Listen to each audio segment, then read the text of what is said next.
Hello everyone, my name is the Almighty Truffles and welcome to my channel. Now you may be wondering why I have a mask.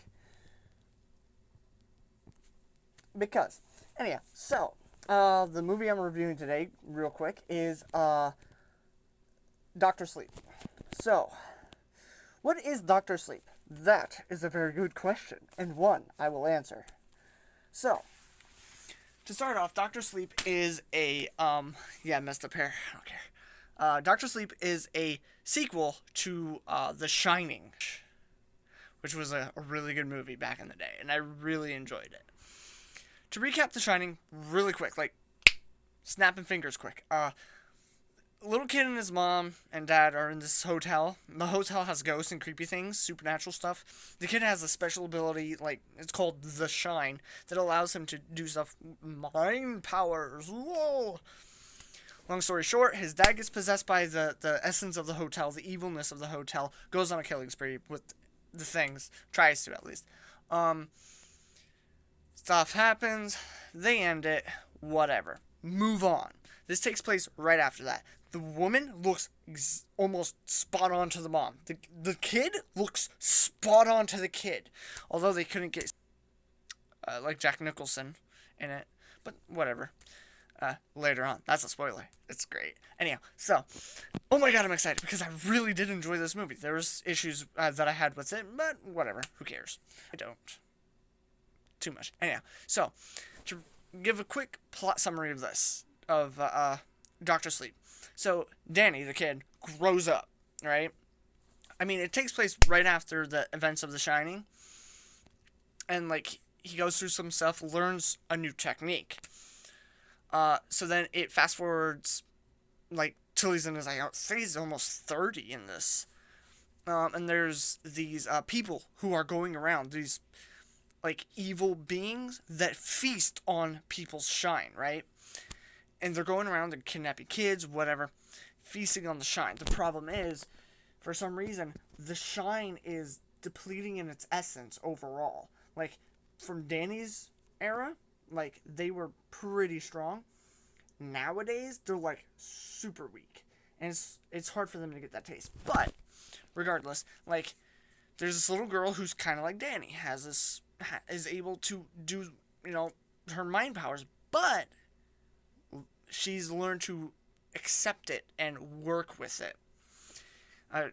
She considers it like tuning into a radio. That's how she remains normal to her friends and her family.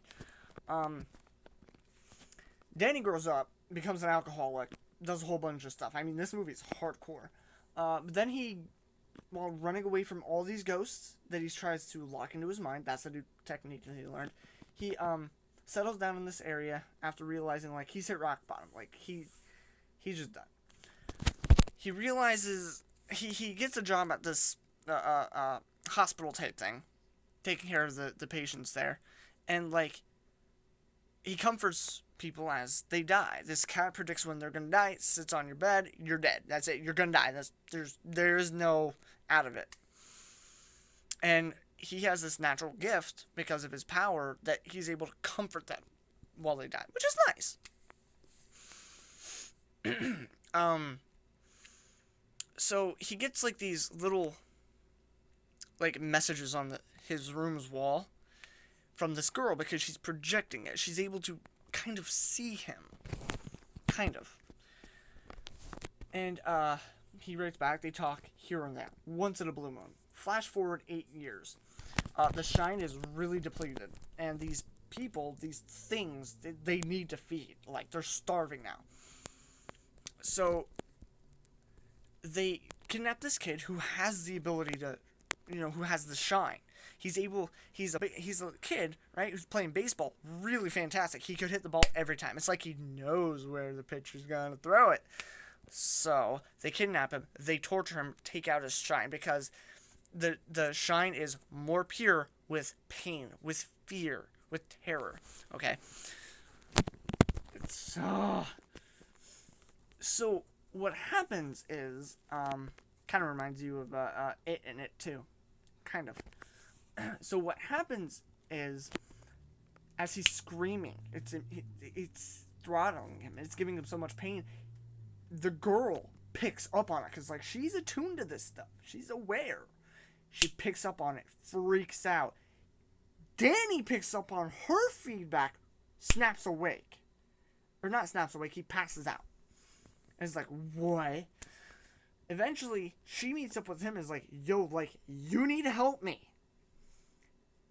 Basically, he does. It takes a little doodad arounding, but basically he does. And, like, the boss lady of the bad people come to her, like, her dad dies, it's horrible.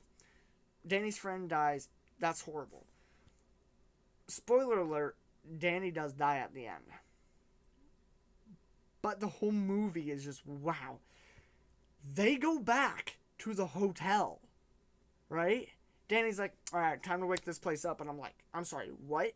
You want to wake this up? But when he goes, well, see, this hotel is bad for us.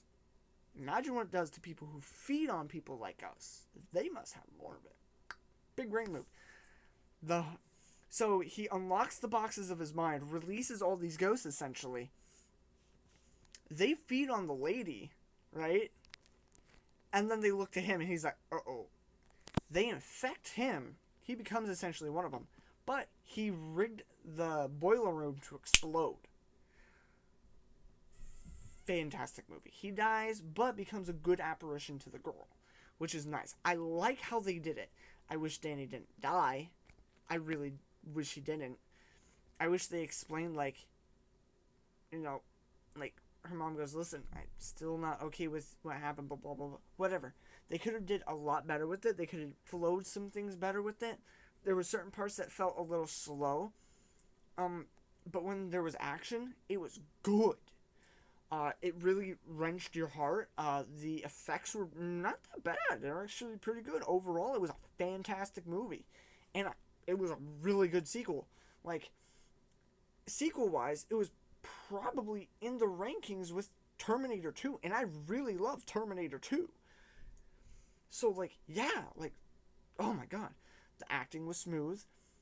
Except for, like, some of the actors and actresses. Like, it was a bit eh. But other than that, it was like a 9.3 out of 10 type movie for me. Like, this was a really fantastic movie. I'm willing to bump it up to like 9.7. The soundtrack, though, was a bit eh. It could have some work. Like I said, some parts were a little slow, and I don't like it when things are slow. Some things were predictable, which natural, and some things were just there. And then there were some things that just were eh. But it's a really good movie. I really enjoy it, and I do recommend it. So, yeah, Dr. Sleep. A really good addition to the Stephen King universe. Better than it, too. And I don't know where they went wrong. But, yeah. Shining Part 2, a.k.a. Dr. Sleep. My name is the Almighty Truffles. Thank you for watching, and bye-bye.